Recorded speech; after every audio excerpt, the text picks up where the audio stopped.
Hello students. पिछले video में हमने आपको सिंगुलैरिटी के बारे में पढ़ाया, टाइप्स ऑफ सिंगुलैरिटीज़ बताई, टेलर्स एंड लॉरेंट्ज थ्योरम बताया और कॉची इंटीग्रल फार्मूला बताया।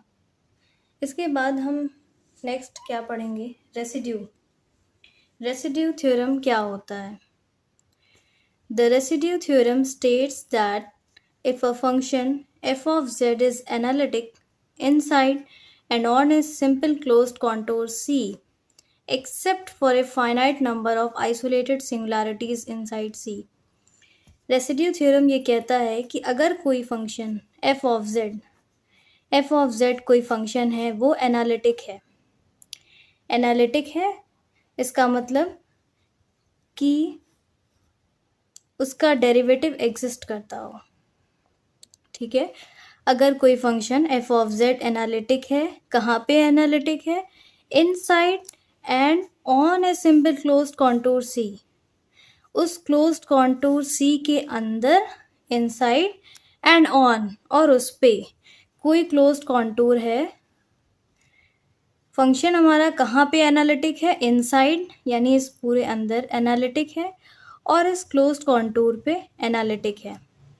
Accept for a finite number of isolated singularities, कुछ finite number of isolated singularities को छोड़ के, सी के अंदर कुछ इन आइसोलेटेड सिंगुलैरिटीज को छोड़ के, एक्सेप्ट उस आइसोलेटेड सिंगुलैरिटीज को छोड़ के हमारा फंक्शन एनालिटिक हो, तो क्या होगा? Integral of F of Z. तो एफ ऑफ जेड का जो इंटीग्रल होगा अराउंड सी, ये क्या होगा? 2πi times the sum of the residues of F at दो सिंगुलैरिटीज। 2πi टाइम्स होगा इस रेसिड्यू के इक्वल। ठीक है, कॉची रेसिड्यू थ्योरम ये कहता है कि अगर कोई function F of Z analytic है inside and on a simple closed contour C, except for a finite number of isolated singularities, तो जो उसका एफ ऑफ जेड का जो इंटीग्रल होगा अराउंड सी, वो 2πi times the sum of the residues होगा। ठीक है, इसको हम मैथमेटिकली ऐसे लिखेंगे, ये क्लोज्ड कॉन्टूर सी है, इसका नोटेशन है, ये क्लोज्ड कॉन्टूर सी है। F of Z is equals to 2πi times the sum of the residues of f. ठीक है, तो कॉची रेसिड्यू थ्योरम हमको समझ में आ गया कि integral of F of z d z इसके बराबर होगा 2πi times the sum of the residues. ठीक, जहाँ पे इसका मतलब क्या होगा? एफ जेड के, इसका मतलब ये डिनोट करता है residues of F at singularities Z के सिंगुलैरिटी पे एफ का रेसिड्यू। ठीक, अब इस रेसिड्यू थ्योरम की क्या क्या कंडीशंस होंगी, किस कंडीशंस पे हम रेसिड्यू थ्योरम को अप्लाई करेंगे? जहाँ पे फंक्शन हमारा एनालिटिक होना चाहिए, यानी कम से कम एक ऐसा डिलीटेड नेबरहुड मिल जाए जहाँ पे हमारा फंक्शन एनालिटिक हो। ठीक, आइसोलेटेड सिंगुलैरिटीज होना चाहिए। ठीक है, और कॉन्टूर हमारा क्लोज्ड होना चाहिए। ये इस कॉची रेसिड्यू थ्योरम की कंडीशंस हैं। ठीक है, नेक्स्ट हमारा आता है रेसिड्यूज एट सिंपल पोल। सिंपल पोल क्या होता है? जिस पोल का ऑर्डर 1 हो वो सिंपल पोल कहलाता है। अगर कोई z इज इक्वल्स टू सी कोई सिंपल पोल है, इस पे हमको रेसिड्यू निकालना है। तो residue of f with respect to the point c is equals to क्या होगा? Limit z tends to c z minus c f of z। ठीक, जिस पॉइंट पे हमको रेसिड्यू निकालना है उस पे लिमिट टेंड कर देंगे और उसको z में से माइनस करके फंक्शन के मल्टीपल कर देंगे। ये हमारा सिंपल पोल। अगर कहीं पे हमको सिंपल पोल निकालना होगा तो हम ये वाला फॉर्मूला यूज करेंगे। नेक्स्ट हमारा ये रेसिड्यूज एट हायर ऑर्डर पोल। अगर किसी पोल्स का ऑर्डर हायर ऑर्डर है, एक से ज़्यादा है, for a pole of order n, यहाँ पे इन जनरल n ऑर्डर लिया है, at z is equals to C, तो residue is obtain using the Laurent series expansion. Laurent series expansion हमने पीछे पढ़ा है। तो residues of F at point C is equals to 1 upon factorial n minus 1 limit z tends to c dn minus 1 upon dz n minus 1 z minus n to the power n f of z। अगर किसी poles का order एक से ज़्यादा है, higher order का हमको residue निकालना है, तो हम इस फॉर्मूले को यूज़ करेंगे। ठीक है, हमारे पास एक क्वेश्चन है, calculate the residue of F of Z is equals to E to the power Z upon Z square plus 1 at Z is equals to I. Z is equals to I पे हमको इसका residue निकालना है। ठीक है, तो पहले हम इस फंक्शन को ब्रेक कर लेंगे। हमारा फंक्शन दिया है F of Z is equals to E to the power Z upon Z square plus 1।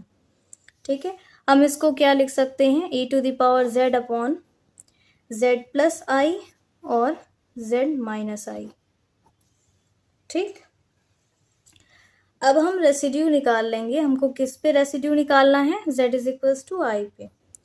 F I, ये सिंपल पोल है, तो limit z tends to i z minus I e to the power z upon z minus I z plus I. यहाँ पे हमने कौन सा formula use किया है, सिंपल पोल का, क्योंकि पोल इसका ऑर्डर 1 है, इसका हमको फॉर्मूला ये वाला यूज़ करना है।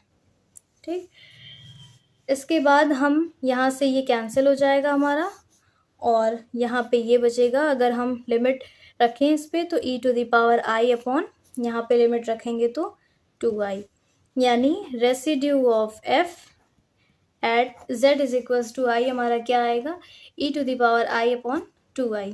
ये हमारा आंसर हो जाएगा। ठीक है, अब इन केस कहीं रेसिड्यू निकालना हो z is equals to infinity पे, z is equals to infinity पे रेसिड्यू निकालने के लिए हमारा फॉर्मूला है -1 upon 2 pi i into integral of c f of z d Z.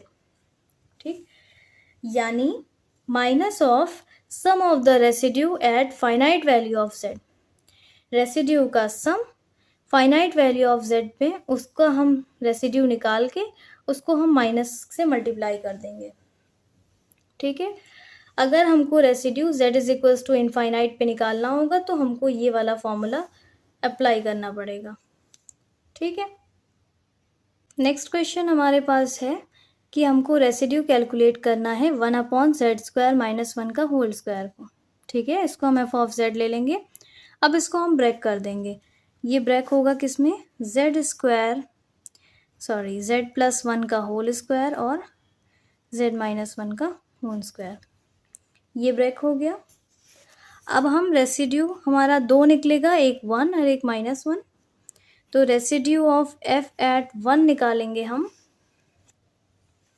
तो क्या होगा, D by D Z of 1 upon Z plus 1 का होल स्क्वायर। ठीक, इसको हम ऊपर लेते जाएंगे तो ये पावर -2 हो जाएगी।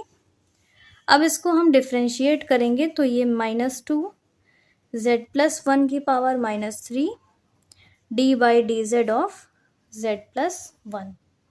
ठीक, अब ये हो जाएगा -2 जेड प्लस 1 की power -3 D by D Z of Z कितना होगा, 1 हो जाएगा। यहाँ पे -2 जेड प्लस 1 की पावर -3। ठीक, अब हम z की जगह 1 रखेंगे क्योंकि z इज इक्वल्स टू 1 पे हम शो कर रहे हैं। 1 प्लस 1 की पावर -3, ये हो जाएगा हमारा -2 इंटू 2 की पावर -3। अब इस -3 को हम ऊपर ले गए थे, ये इसको, अब इसको हम वापस से नीचे ले आएंगे। ये पावर हमारी पॉजिटिव हो जाएगी, ये हो जाएगा -2 अपॉन 8, यानी ये हो जाएगा -1 अपॉन 4। ठीक, अब हम इसी तरह रेसिड्यू एट f -1 पे निकालेंगे। ठीक है, तो ये हो जाएगा D by D Z of 1/z-1 का होल स्क्वायर, ठीक। ये हो जाएगा d/dz ऑफ z-1 की पावर -2। अब इसको हम डिफ्रेंशिएट करेंगे तो -2 z-1 की पावर -3 d/dz ऑफ z-1। ये हो जाएगा हमारा -2 z-1 की power -3 d/dz of 1 is 1, d/dz of z is 1, -2 z-1 की पावर -3।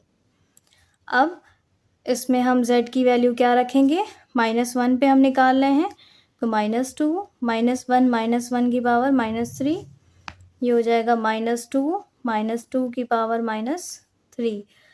अब -2 की पावर 3, ये नीचे आएगा, पावर प्लस हो जाएगा, ये माइनस माइनस कैंसिल हो जाएगा, 2/8 यानी 1/4।